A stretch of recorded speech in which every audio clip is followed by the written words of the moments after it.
Tenemos hoy en la liturgia un tema muy especial y muy concreto. El Evangelio concluye con esa sentencia famosa de Jesús: den al César lo que es del César y a Dios lo que es de Dios. Esa es prácticamente la definición de la virtud de la justicia. El Catecismo de la Iglesia nos presenta la definición de justicia como dar a Dios y al prójimo lo que les es debido. Esa es justicia, ¿sí? Ahora, la justicia lleva esa doble dinámica. No solamente la justicia se hace con el prójimo, ¿sí?, sino que la justicia también se hace con Dios. A Dios tenemos que darle lo que le tenemos que dar, y a Dios se le da lo que tenemos que darle a través de otra virtud, que es la virtud de la religión, ¿sí? Tanto que se habla de la religión y que sin religión y con religión, y resulta que es una virtud, el religare, el volver a juntarse, ¿no?, con Dios y darle todo el honor que requiere que se le dé, ¿no? Pero, ¿cómo saber qué es lo que le tengo que dar a mis hermanos? ¿Qué es lo que le tengo que dar al gobierno? ¿Qué es lo que le tengo que dar a Dios, ¿no? ¿Qué le corresponde a cada quien? Yo creo que lo primero sería pensar que nosotros tenemos un sentido común, y ese sentido común nos ayudaría un poco a mirar qué le damos a cada quien, qué es lo bueno para cada quien. Pero en realidad ese sentido común nos falla muchas veces, y por eso se hace necesario una cosa que es la ley, ¿sí? Es necesaria. Si yo voy a medianoche, a las 2 de la mañana, vengo del hospital de visitar a un enfermo, vengo con todas las ganas de acostarme a dormir de nuevo porque no me han dejado dormir porque tocó ir a visitar al enfermo, y vengo en una avenida que está totalmente desolada, por ahí no hay ni un alma, y el semáforo está en rojo. ¿Por qué paro?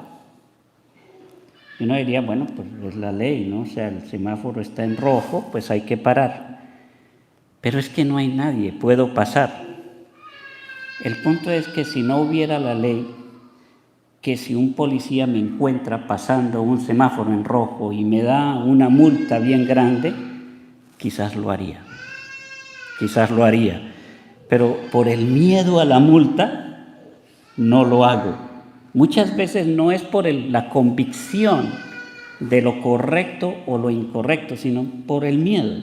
Y tristemente, muchas veces nos toca que nos pongan leyes para todo, para que nosotros podamos mantener el orden en todo, ¿no?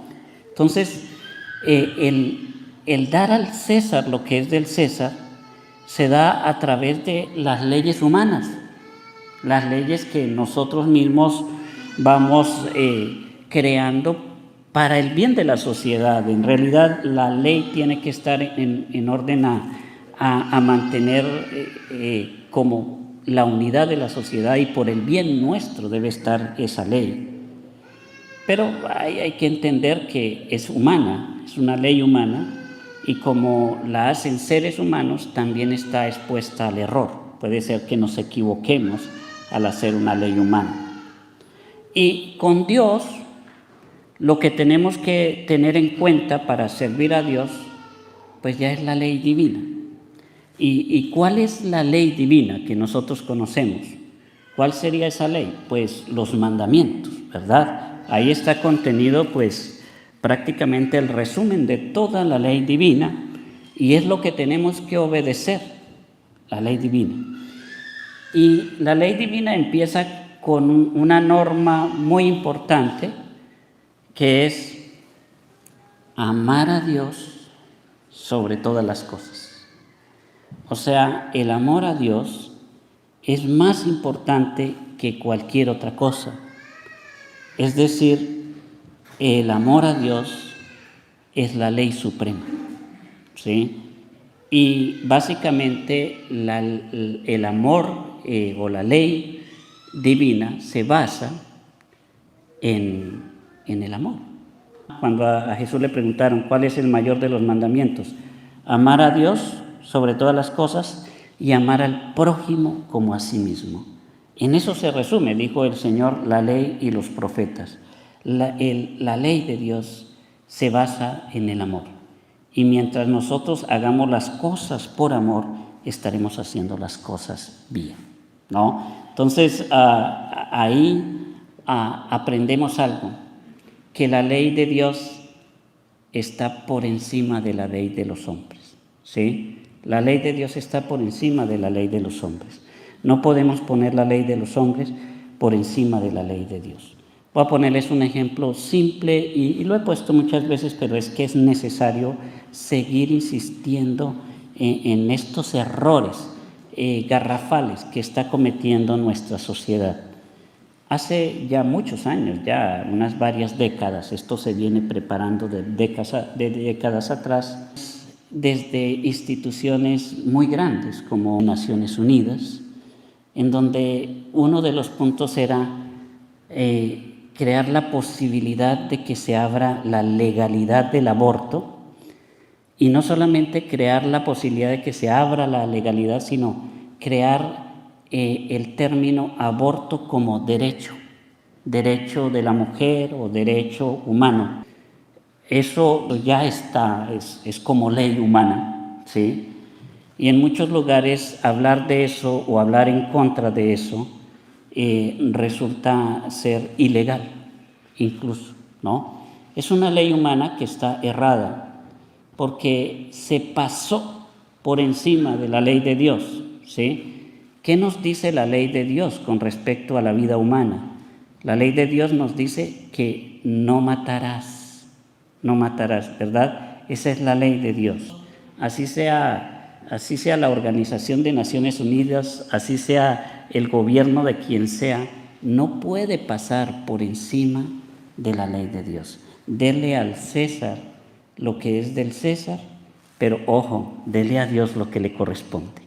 A cada quien se le debe dar lo que le corresponde, ¿no? Entonces, esas son unas luchas que hay que hacer desde el amor que le tenemos a Dios y desde el amor que le tenemos al prójimo, que no puede ser solamente el amor a las personas que ya nacieron, sino que también debemos tener un amor especial por el ser humano más débil, más delicado y más frágil, que es el que todavía no ha nacido.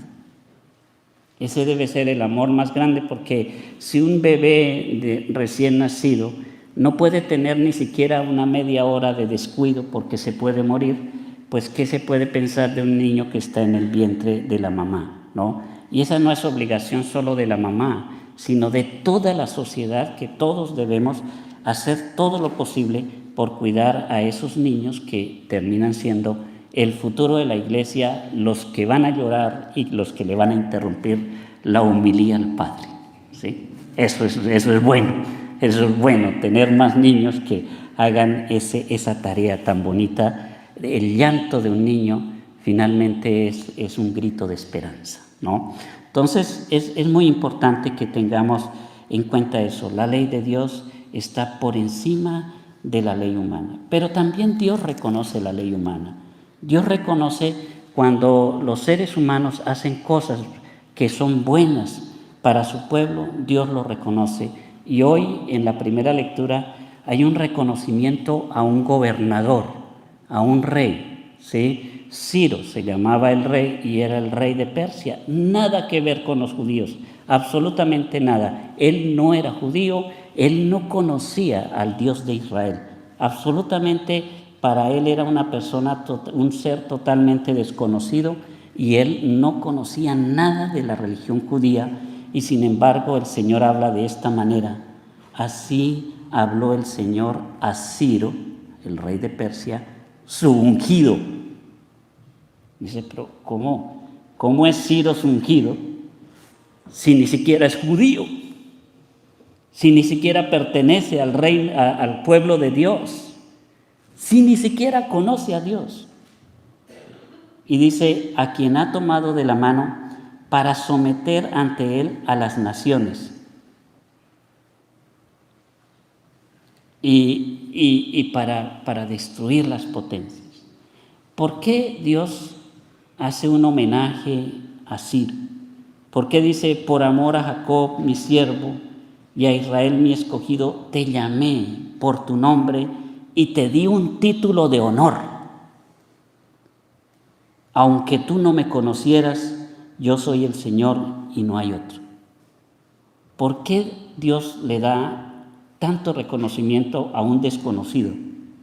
Porque hizo la voluntad de Dios. El pueblo de Israel había sido deportado a Babilonia por Nabucodonosor, ¿recuerdan? Y entonces tuvo que salir de su tierra.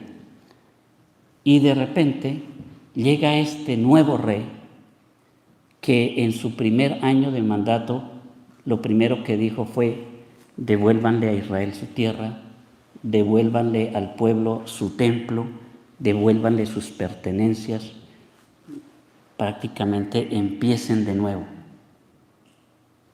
Y ese acto de bondad de alguien que no era creyente es alabado por el Señor.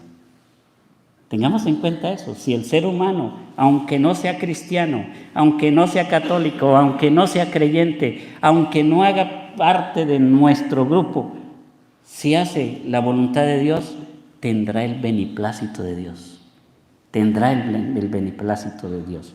Pero siempre todos nosotros debemos buscar es obedecer, como decía el apóstol San Pedro, a Dios antes que a los hombres. O sea, ser siempre obedientes a la ley, ser buenos ciudadanos, ser buenas personas, saber vivir bien en nuestra comunidad, respetar a los demás, respetar al otro, pero también tener en cuenta que hay cosas que uno respeta pero no comparte, porque no hacen parte de la voluntad de Dios.